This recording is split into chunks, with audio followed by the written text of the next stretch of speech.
Mahirap pigilan ng puso, lalo na sa pagmamahal.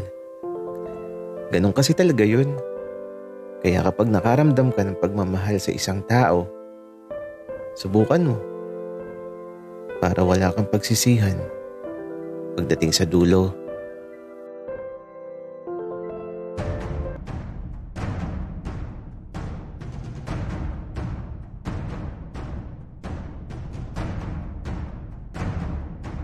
Kaibigan, huwag mong kalimutan mag-subscribe sa aming channel at huwag din kalimutan i-click ang notification bell at subscribe button. Subscribe na!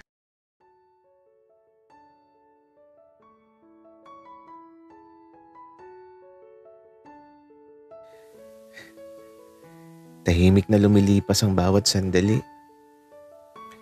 Hindi ko kasi alam kung anong sasabihin ko. Kasi tila ba parang panaginip ang lahat? Tila ba parang hindi totoo? Gulat na gulat ako. Yun ba namang nagduduyan lang ako? Tapos biglang may dadating na helicopter. Tapos andito na si Enzo.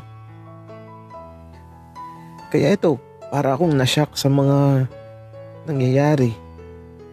Hindi ako makapaniwala.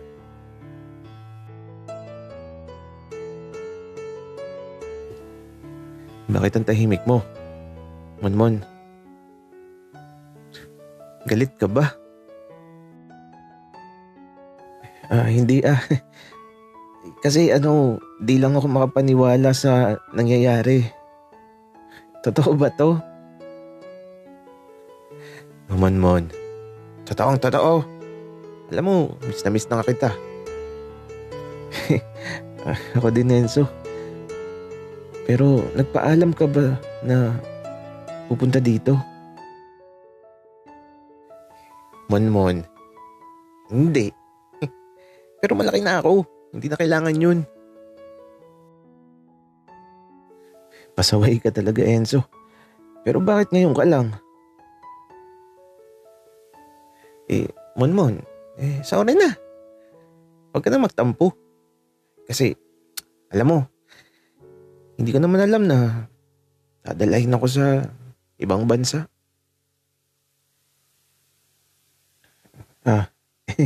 Ganun ba, Enzo?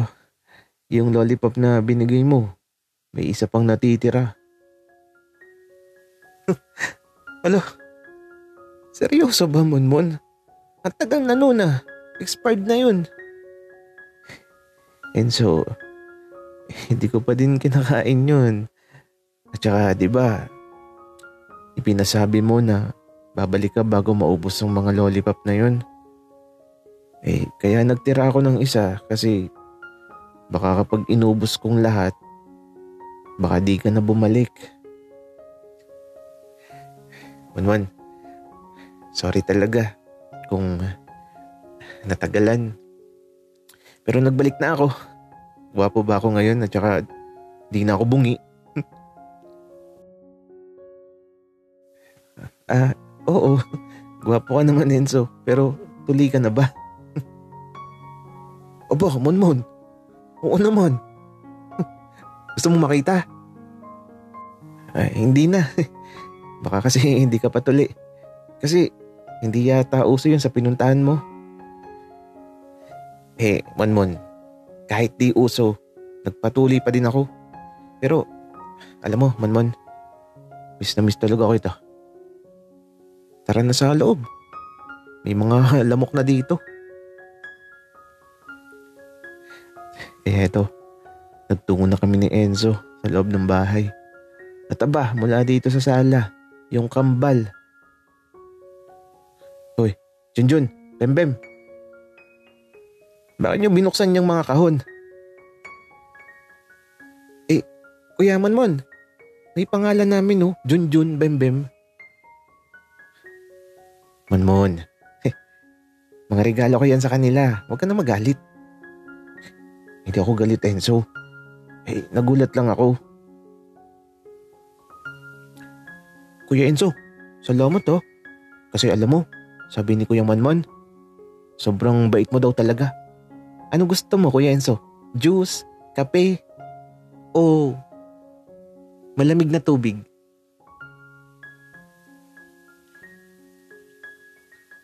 Oo nga, Kuya Enzo. Ang bait mo. Kung gusto mo, imamasahe ko yung balikat mo para ma-relax ka. Ay nako, Kambal. Okay lang ako. Ang mahalaga, naging masaya kayo sa regalo ko. Hoy, Junjun, Bembem. Parang iba yata yung sinasabi nyo kanina nung nasa duyan tayo. Bembem, akala ko ba may bubugbugin ka? Ikaw naman, Junjun. Akala ko ba may isasabit ka sa lokban? Kuya Monmon, wala yun. Mabait kaya kami. Oo nga, Kuya Monmon. Sobrang bait kaya namin. Ay naku, ang kambal, ang bilis magbago ng isip. Pero mukhang masaya sila. Kasi ang laki ng mga kahon na dala ni Enzo. Monmon, yung isang kahon para sa'yo. Yung isa para sa nanay mo.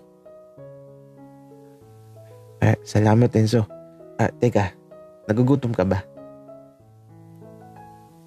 Hindi pa naman, Monmon. Huwag mo kong alalahanin.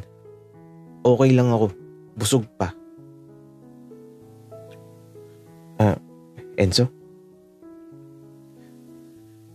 Mapo ka muna. Maghahanda lang ako. Kasi alam kong nahihiya ka lang. At eto. Ngumiti lang si Enzo. Kaya naman diretso na ako sa kusina. Kaya lang wala pang sinaing. Diyos ko, ang kambal. Nalibang sa pasalubong. Kaya ito, tiningnan ko yung take-out namin kanina. Sakto may pansit at spaghetti at cake. Pwede na to. Nag-init na muna ako ng kakainin ni Enzo. Gabi na din kasi. Tapos nagsaing na din ako. Kasi yung kambal, ayun. Busy sa pasalubong. Junjun, Bembem, sunduin niyo na si nanay. At agad namang sumunod ng kambal. At si Enzo naman, dinalahan ko na ng pagkain. Kain na, Enzo.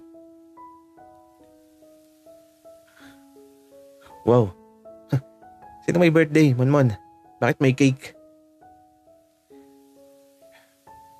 Si Kuya Maki. Kaarawan niya ngayon eh. Talaga ba, Monmon? Tara doon sa kanila bukas. Sige, Enzo. At eto na nga. Susubuan ako ni Enzo ng cake.